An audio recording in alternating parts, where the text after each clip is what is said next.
शांति। आज है 16 फरवरी और आज की बाबा की मुरली पर अध्ययन करते हैं। आइए आशा दीदी जी के साथ। ओम शांति दीदी। ओम शांति। दीदी, आज की बाबा की जो मुरली है उसमें बाबा ने कहा, मीठे बच्चे, तुमने अपनी जीवन डोर एक बाप से बांधी है। तुम्हारा कनेक्शन एक से है, एक से ही तोड़ निभाना है। बाबा ने बहुत सुंदर संबंध निभाने का फॉर्मूला बताया।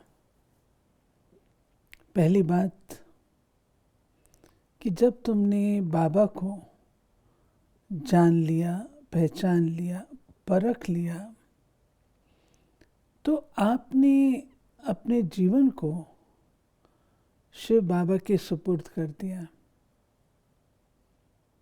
सुपुर्द करने पर आपके मन की तार उनके साथ जुट जाती है। इसको बाबा ने कहा जीवन की डोर। इसके दो हैं, क्योंकि ओत प्रोत होता है ना, संबंध माना ही दो। तो हमने सुपुर्द किया बाबा को, हमारी स्मृतियों में बाबा हैं, और बाबा जो हमें डोर के रूप से देते हैं वो है श्रीमत। श्रीमत और हमारी संभाल वह इस डोर के द्वारा बाबा करते हैं। तो जीवन की डोर उस एक के साथ बांधी है।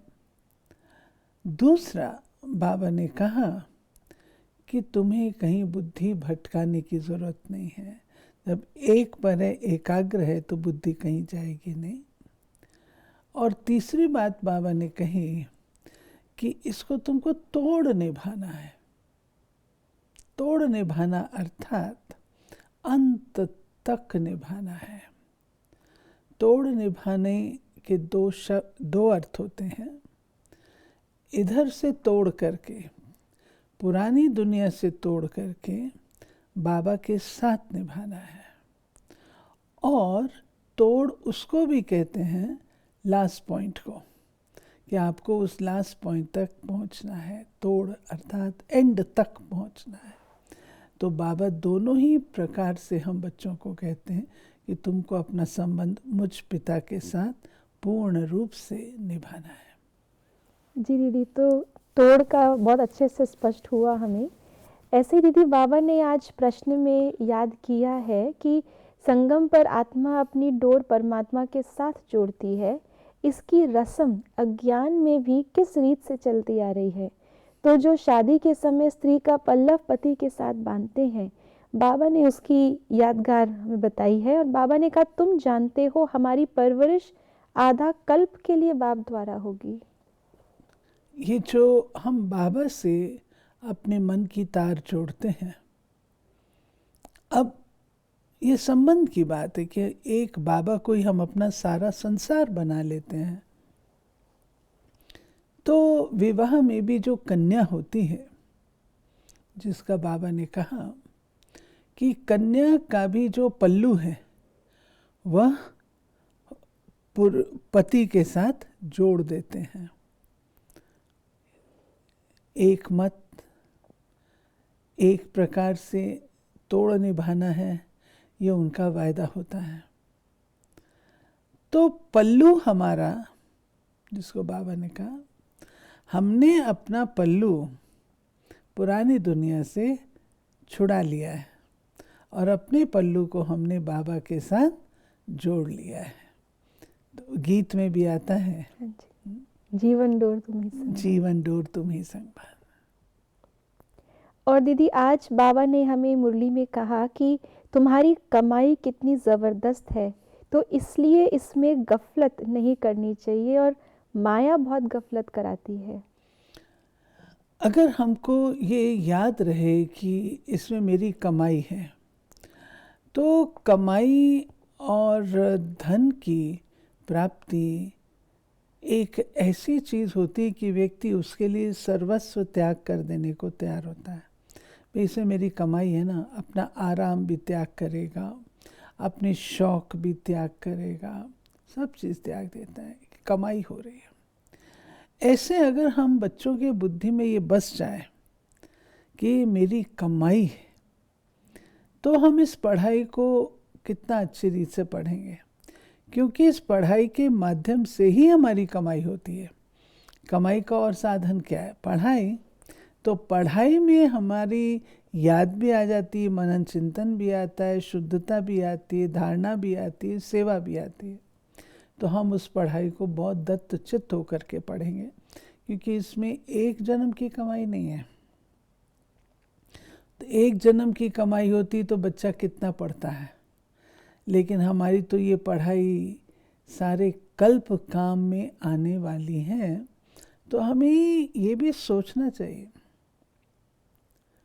क्या मैं इतना अच्छा पढ़ रही हूँ जो सारा कल्प मैं खा सकूं?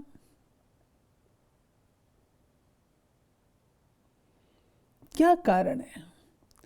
कईयों के हिसाब किताब बहुत क्लिष्ट होते हैं, सख्त होते हैं, क्योंकि पढ़ाई अच्छी रीत से नहीं पढ़ी है तो हिसाब किताब बनने शुरू हो जाते हैं। अगर प्रालब्धि जीवन हमारा होगा तो इस प्रकार के विक्रम और हिसाब किताब भी कम होंगे, और अगर हमारा जीवन कम पढ़ाई वाला होगा तो हिसाब किताब होगा। जी दीदी। और दीदी, आज बाबा ने ज्ञान की एक बात स्पष्ट की। बाबा ने कहा कि बच्चे, तुम त्रिमूर्ति शिव जयंती अक्षर लिखते हो, परंतु इस समय 3 मूर्तियां तो है ही नहीं। ब्रह्मा द्वारा सृष्टि की रचना अब हो रही है और विष्णु द्वारा सतयुग में पालना होगी। विनाश का कार्य अंत में होना है। जब शिव जयंती कही जाती है तो शिव जयंती शिव बाबा के अवतरण के साथ साथ इन 3 देवताओं का भी पाठ आरंभ होता है। ये हमारे सूक्ष्म वतन के देवता हैं, और ब्रह्मा के माध्यम से नई दैवी सृष्टि की स्थापना का कर्तव्य। बेशक ब्रह्मा उस रूप में सूक्ष्म देवता के रूप में नहीं है, परंतु सूक्ष्म देवता का लक्ष्य तो है ना कि तुम आज ये हो, बनना तुमको ये है। तो बाबा साधारण रथ जो लेते हैं उसका नाम रखते हैं प्रजापिता ब्रह्मा, और उसका संपूर्ण स्वरूप सूक्ष्म देवता ब्रह्मा है। ऐसे ही शंकर जी वो इस सृष्टि पर आते नहीं हैं, लेकिन सिंबॉलिक हैं हमारी अशरीरी तपस्वी अवस्था के द्वारा तप से राज्य की प्राप्ति करना। कहा जाता है तप से राज्य। तो शंकर जी को सदा तपस्वी रूप में दिखाते हैं। वो तपस्या किस लिए कर रहे हैं, किसको प्रसन्न करने के लिए कर रहे हैं, क्या पाने के लिए कर रहे हैं? वो तो सूक्ष्म वतन के देवता हैं, उन्हें तो कोई चीज़ की जरूरत नहीं है। लेकिन ये हम आत्माओं के तपस्वी स्वरूप का सिंबॉलिक है कि अब हम तपस्या करते हैं, देही अभिमानी स्थिति का अभ्यास करते हैं, अशरीरीपन का अभ्यास करते हैं। फिर आप देखिए शंकर जी के नागबालाएँ दिखाई हुई हैं, चंद्रमा दिखाया हुआ है। नागबालाएँ जो हैं वो निशानी है कि हमने 5 विकारों को इतना टेम कर लिया था कि वो हमारे सामने खेल की तरह रहते थे। फिर चंद्रमा निशानी है शीतलता की, जो इतनी गरमाइश थी आसुरी वृत्तियों की, वो शीतल हो जाती है। फिर ज्ञान का डमरू है, डमरू। अब शंकर जी डमरू क्यों बजाएंगे, किसके लिए बजाएंगे? तो डमरू निशानी है ज्ञान का डमरू।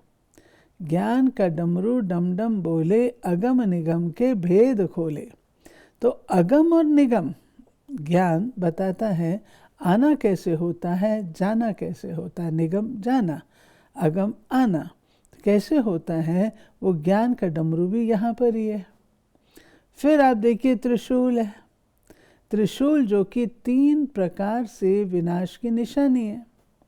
तो जब हम तपस्या करते हैं, हमारे संस्कार इतने श्रेष्ठ बनते हैं, राजाई के काबिल बनते हैं, तो हम इस पुरानी दुनिया में थोड़ी रहेंगे। तो इस पुरानी दुनिया का विनाश कैसे होता है? वो होता है एटॉमिक वॉर, सिविल वॉर के द्वारा, नेचुरल कैलामिटीज़ के द्वारा, और हम अपने विकर्मों का नाश योग तपस्या बल से करते हैं, इसलिए त्रिशूल दिखाया है। इस प्रकार तप से रात जो शिव जयंती से कनेक्टेड है, ये सब काम हम संगम युग पर करते हैं शिव बाबा के आने पर, और उसके पश्चात तपस्या से राज्य हमको प्राप्त होता है जो कि विष्णु जी का स्वरूप है, और वह जो है हमारा सतयुग का स्वरूप है। श्री लक्ष्मी से नारायण पवित्र गृहस्थ धर्म की स्थापना होती है। और अब आप देखेंगे विष्णु जी के भी जो 4 अलंकार हैं, सतयुग में तो उनकी ज़रूरत नहीं है, वो संगम के हैं। तो वो बात बताती है विष्णु जी के 4 अलंकार कि यहाँ पर हमको इन अलंकारों से अलंकृत रहना है, तब हम वो डबल ताज जो है वो हम प्राप्त कर सकते हैं, लाइट का भी और रत्न जड़ित भी। तो शिव जयंती तीनों देवताएं यहाँ नहीं है, परंतु शिव बाबा के आने पर साथ साथ सूक्ष्म वतन की रचना होती है, और सूक्ष्म वतन की रचना में ये 3 देव हैं जिसका रहस्य बाबा बताते हैं कि तुमको संगम युग पर ये रोल प्ले करना है। तो दीदी हमें पूरा ही आपने शंकर का आध्यात्मिक रहस्य पूरा स्पष्ट किया और तीनों देवताओं का। और आज बाबा ने मुरली में कहा है कि ये मोस्ट स्वीटेस्ट झाड़ का कलम लगता है। फिर बाबा ने कहा कि जैसे 5000 वर्ष पहले किया था, अब ये बाजोली है, तो बाजोली खेलते खेलते चोटी ऊपर ज़रूर आएगी, फिर ब्राह्मण बनेंगे। तो आज बाबा ने बाजोली और मोस्ट बिलवड स्वीटेस्ट झाड़ को याद किया। इसमें 2 चित्र आ गए, एक कल्प वृक्ष और दूसरा सीढ़ी का। तो बाबा कहते हैं कि मैं आकर के कलम लगाता हूँ। तो कलम कौन है? ब्रह्मारथ, जिसके द्वारा बाबा ज्ञान योग सिखा करके नई दैवी सृष्टि की स्थापना का कर्तव्य करते हैं। अब कलम क्यों कहा, बीज क्यों नहीं कह दिया? क्योंकि ये अविनाशी है। बीज बोना अर्थात पहले झाड़ का समाप्त होना, वो तो होता नहीं है। झाड़ पुराना होता है, फिर उसके बाद उसका नवीकरण चालू हो जाता है, तो वो कलम से होता है। वो कलम है ये ब्रह्मा और ब्रह्मा वत्स, जिससे फिर स्वीटेस्ट झाड़ जो बाबा ने कहा सतयुग। अभी हम हैं ब्राह्मण, कलम, उसके बाद हम बनते हैं देवता, हम बहुत स्वीट होते हैं, तो वो सतयुगी झाड़, उसको बाबा ने कहा कलम। फिर बाबा ने कहा बाजोली, हम सो हम सो आत्माएं, ब्राह्मण, सो देवता, सो क्षत्रिय, सो वैश्य, सो शूद्र, सो ब्राह्मण, फिर सो देवता। तो जैसे समर सॉल्ट होता है, उसी रीति से हम बच्चे ये 4 युगों से, 5 वर्णों से हम गुजरते हैं। और दीदी आज बाबा ने रुद्र यज्ञ की बात भी कही कि यह शिव व रुद्र का यज्ञ है। रुद्र ज्ञान यज्ञ कहा जाता है, कृष्ण ने यज्ञ नहीं रचा। फिर बाबा ने आगे चल के मुरली में कहा कि इस यज्ञ में ही पूरी सृष्टि को स्वाहा होना है, यहीं से विनाश ज्वाला प्रज्वलित होगी। बाबा कहते हैं कृष्ण यज्ञ नहीं, क्यों यज्ञ किया जाता है कुछ प्राप्ति के लिए, कुछ लक्ष्य रख के किया जाता है। तो श्री कृष्ण तो संपन्न और संपूर्ण है, उनके राज्य में तो किसी प्रकार की कमी नहीं है, तो वहाँ पर यज्ञ रचने की बात ही नहीं उठती है। श्री कृष्ण को क्या चाहिए जिसके लिए वो यज्ञ रचें? ज़रूरत ही नहीं है। तब श्रीमद् भगवद गीता में आता है कि मैं सृष्टि के आदि में, यानी पूर्व उसके अंत में यज्ञ रचता हूँ, जिससे ब्राह्मण देवता पैदा हुए और वो वृद्धि को प्राप्त। वो यज्ञ अब हमारा रुद्र ज्ञान यज्ञ है। रुद्र शिव बाबा वो आकर के ज्ञान देते हैं, और ज्ञान दे करके हम आत्माओं को जो हमारी मन इच्छित आशाएं हैं, जो हम चाहते हैं, उसकी प्रारब्ध हम बच्चों को देते हैं। तो यह है वर्तमान समय का यज्ञ। फिर कैसे विनाश ज्वाला प्रकट होती है। आमतौर पर यज्ञ में लोग घी इत्यादि ये सब चीज़ आहुति के रूप में डालते हैं। बाबा कहते हैं इससे कुछ नहीं होने वाला, इससे विनाश ज्वाला प्रकट नहीं होगी। विनाश ज्वाला तब प्रकट होगी जब तुम्हारे पुराने संस्कार उसमें आहुति के रूप से डलेंगे। पुराने संस्कारों को डालो, तब जो उनका विनाश हो, तब ये सृष्टि का स्वच्छीकरण आरंभ हो, और उसके पश्चात जो है फिर आपका नया युग सतयुग वो आ जाता है। तो दीदी यज्ञ की बात भी हुई और बाबा ने आज मुरली में बहुत एक रमणीक बात भी कही। बाबा ने कहा कि माया ने तुमको फूल अर्थात मूर्ख बना अप्रैल दिया फूल। है। तो अप्रैल फूल इसीलिए बाबा कहते हैं। वो एक दुनिया में मनाते हैं। हमारा बाबा रमणीक भी था, वो ब्रह्मा बाबा बच्चों के साथ कभी कभी खेल करते थे। एक बार बाबा ने